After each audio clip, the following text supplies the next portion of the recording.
안녕하세요. 오늘은 무엇인가를 부정할 때 사용하는 이가 아니에요. 문법에 대해 배워보겠습니다. 이 표현은 A는 B가 아니다 라는 뜻으로 사용됩니다. សួស្តីថ្ងៃនេះយើងនឹងមករៀនអំពីវេយ្យាករណ៍ អ៊ីកាអានីអាយ៉ូ យើងប្រើទម្រង់នេះដើម្បីបដិសេធថាអ្វីមួយមិនមែនជាអ្វីមួយទៀតឡើយ 1. 이 아니에요. 사용법. 명사의 마지막 글자에 받침이 있을 때 사용합니다. 1. របៀបប្រើអ៊ីអានីអាយ៉ូ ប្រើជាមួយពាក្យនាមដែលមានភេញ្ជនៈចុងក្រោយ 책이 아니에요. 책의 받침, 기억이 있어서 이 아니에요를 붙입니다. ឆេគីអានីអាយ៉ូ មិនមែនជាសៀវភៅ ពាក្យឆេកមានជើងគីយ៉ក ដូច្នេះយើងប្រើអ៊ីអានីអាយ៉ូ 선생님이 아니에요. 님의 받침, 미음이 있어서 이 아니에요를 붙입니다.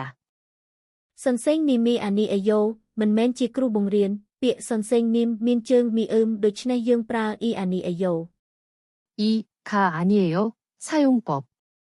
명사의 마지막 글자에 받침이 없을 때 사용합니다. 2. របៀបប្រើការអានីអាយ៉ូ ប្រើជាមួយពាក្យនាមដែលគ្មានភេញ្ជនៈចុងក្រោយ បញ្ចប់ដោយស្រៈ 사과가 아니에요. 사과의 받침이 없어서 가 아니에요를 붙입니다. សាខ្វាការអានីអាយ៉ូ មិនមែនជាផ្លែប៉ោម ពាក្យសាខ្វាបញ្ចប់ដោយស្រៈគ្មានជើងទេ ដូច្នេះយើងប្រើការអានីអាយ៉ូ 친구가 아니에요. 친구의 받침이 없어서 가 아니에요를 붙입니다. ឈិនគូការអានីអាយ៉ូ មិនមែនជាមិត្តភក្តិ ពាក្យឈិនគូបញ្ចប់ដោយស្រៈគ្មានជើងទេ ដូច្នេះយើងប្រើការអានីអាយ៉ូ 주의할 점. 나나, 저, 뒤에 가가 붙으면 내가, 제가로 바뀝니다. 그래서 내가 아니에요 또는 제가 아니에요 라고 말합니다.